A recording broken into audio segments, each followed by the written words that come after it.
Goodwill. Today I am going to discuss about different cases. I have already discussed two cases, three cases. First one is when new partner pays goodwill privately, then there will be no entry. Second case, when new partner brings goodwill in cash, journal entry will be cash account debit to premium for goodwill, premium for goodwill account debit to sacrificing partner capital or current account. When new partner doesn't bring goodwill in cash, new partner's current account debit to sacrificing partner's capital or current account. Is it clear? Then next हमारा जो topic है वो है कि when new partner brings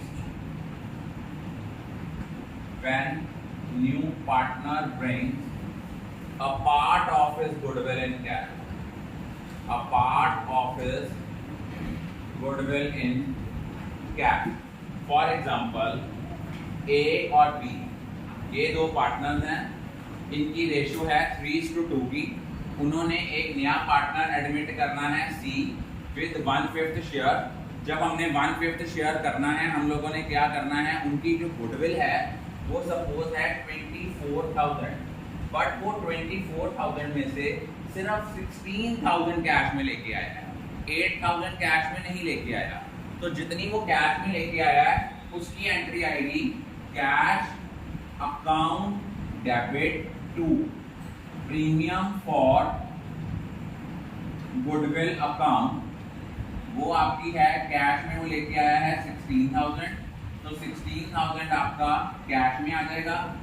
जो 8,000 नहीं लेके आया, जब कोई नया पार्टनर गुडविल कैश में नहीं लेके आता तो क्या करते हैं, न्यू पार्टनर के करंट अकाउंट को डेबिट करते हैं. तो अब यहाँ पे एंट्री आएगी premium for goodwill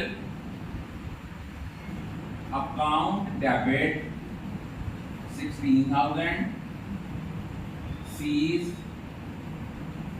current account debit जितनी वो गुडविल कैश में नहीं ला पाया दैट इज 8,000, और सारी की सारी जो 24,000 है वो सैक्रिफाइसिंग पार्टनर्स को बांट दो इन देयर सैक्रिफाइसिंग रेशियो.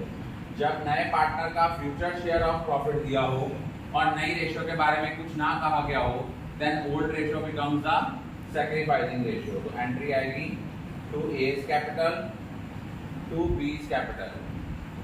तो ये आपकी बन गई 24,000 था. 24,000 को आपने डिवाइड किया 5 के साथ, 4800 आया. 4800 को 3 के साथ किया तो 14,400 आपका ए में आ गया और 9600 आपका बी में आ गया.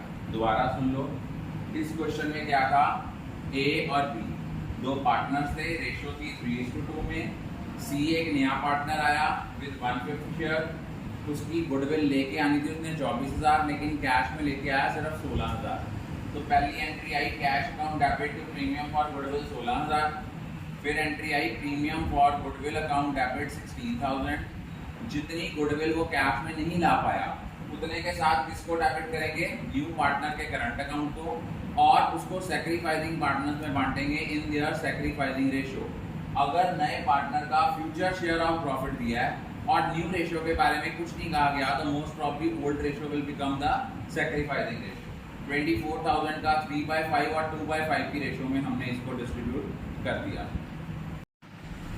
Now I am going to discuss the another case of treatment of goodwill, that is when there is existing goodwill.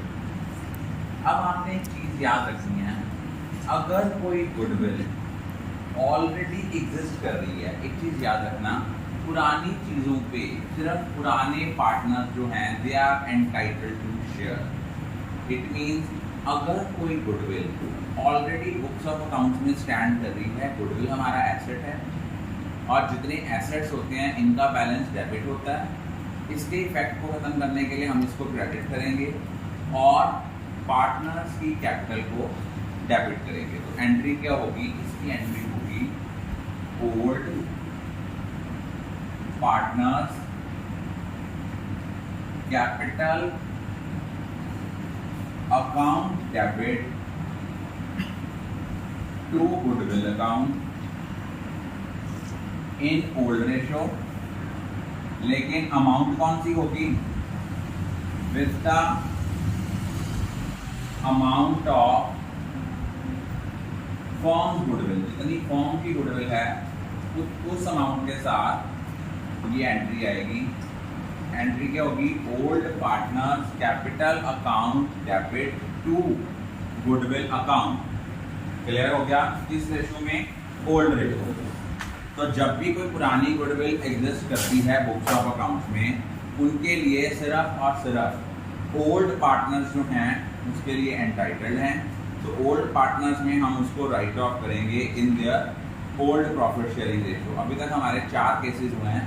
पहला केस था जब नया पार्टनर गुडविल प्राइवेटली पे करता है। सेकेंड था when new partner brings goodwill in cash. Third था when new partner does not bring goodwill in cash. Fourth मैंने कराया था when partner bring a part of his goodwill in cash. और एक हमने कराया व्हेन गुडविल ऑलरेडी एग्जिस्ट। अगर कोई गुडविल जो है वो ऑलरेडी एग्जिस्ट कर रही है तो उसको हमने क्या करना है, उसको हमने राइट ऑफ करना है among old partners in old ratio. और आगे है अगला केस है when goodwill is brought in kind. Brought in kind का मतलब क्या होता है कि हम लोग कैश में गुडविल ना लेके आके एसेट्स की फॉर्म में गुडविल लेके आते हैं। हम लोग क्या करते हैं, गुडविल को कैश की फॉर्म में ना लाके एसेट्स की फॉर्म में लाते हैं। एंट्री विल रिमेन, सिर्फ फर्स्ट एंट्री में चेंज आना है, asset account debit to premium for goodwill account. और आपको पता है जितना नया पार्टनर गुडविल लेके आता है it is used to compensate to the sacrificing partner. तो जर्नल एंट्री आएगी premium for goodwill account debit to sacrificing partners capital और करंट अकाउंट। अगर सपोज करो वो कहते हैं, यहाँ पे एक क्वेश्चन दिया हुआ है, ए और बी दो पार्टनर्स हैं, प्रॉफिट शेयरिंग रेशियो 3:2 है। सी एक नया पार्टनर है विद 1/5 शेयर और उसका गुडविल जो है वो लेके आनी है उसने 20,000, वो इन काइंड लेके आया। इन काइंड लेके आया तो पहली एंट्री क्या होगी, पहली एंट्री होगी asset account debit to premium for goodwill account that will be 20,000। अब आप लोगों ने अगली एंट्री करनी है premium for goodwill account debit to S capital account to B's capital account. A के कैपिटल में जाएगा 12,000, बी के कैपिटल में जाएगा 8,000। सपोज उसने ये लिखा हुआ है कि जो सैक्रिफाइसिंग पार्टनर हैं withdraw half of their share of goodwill, कि अपनी गुडविल का हाफ शेयर विड्रॉ किया। अब देखो हमने यहाँ पे ए की कैपिटल को बी की कैपिटल को कितने अमाउंट के साथ क्रेडिट किया था, 12,000 और 8,000 के साथ।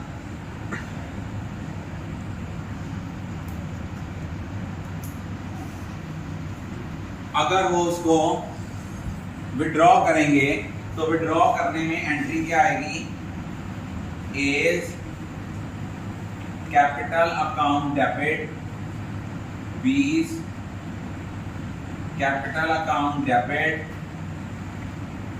टू कैश 12,000 का हाफ 6,000, 8,000 का हाफ 4,000। ये पॉइंट क्लियर है। जरूरी नहीं होता एसेट इन काइंड में ही वो विड्रॉ करें, वो जब गुडविल कैश में लेके आ सकते हैं तब भी वो गुडविल विड्रॉ कर सकते हैं। क्लियर।